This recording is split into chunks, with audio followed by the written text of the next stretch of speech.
These were confusing times. And what may have been the most unsettling about the pace of change in the 1920s was that people really wanted both the benefits of the future and the familiar comforts of the past.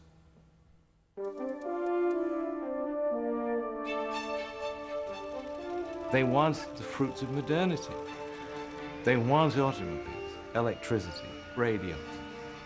And at the same time, they want it to remain 1850, and they know they cannot have both. And this creates a psychological tension within American society that is then looking for somewhere to go.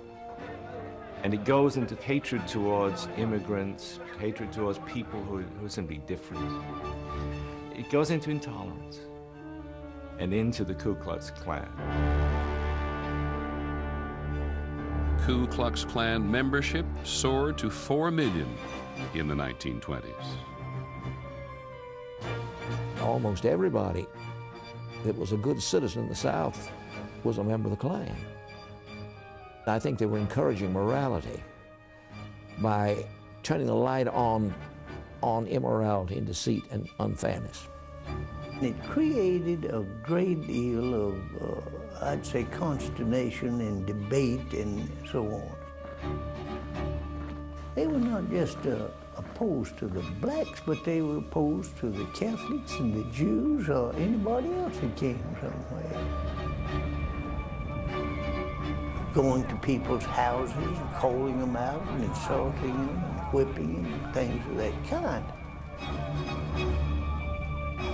This was not just peculiar to the South at Alabama, it was nationwide. The Klan was actively recruiting in many northern states. My father was asked if he would like to join the Ku Klux Klan. He grabbed the guy by the collar and threw him down the stairs. 3 nights later, almost directly across the street, there was a large cross burning. I still can see it in my mind. It was a dreadful, horrifying experience. My mother said, "It's just as though they're guarding the gates of hell." Those white people who catered to us and were in sympathy with us, they caught hell too. James Cameron was living in Indiana when he and 2 childhood friends were seized by a Klan-inspired mob, enraged by reports of the rape and murder of a white couple. Many of them out in the crowd had the robes and hood on too. And then the leader said, "Take all these niggas out and hang them." His 2 friends were lynched.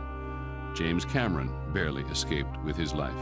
They put a rope around my neck and they threw the other end over the tree. And I kept crying and hollering, "I haven't done anything." But before they could hang me up, a voice said, "Take this boy back. He had nothing to do with any killing or raping."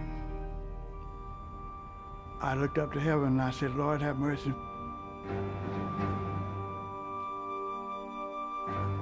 Throughout the decade, an estimated 200 people were lynched by the Klan. This organization, claiming to uphold the values and virtues of the past, became so powerful in the 1920s that it seized political control in 7 states. And in 1927, Klansmen marched, 50,000 strong, down the streets of the nation's capital. Clearly, the forces of 20s modernity had stirred a bitter resistance.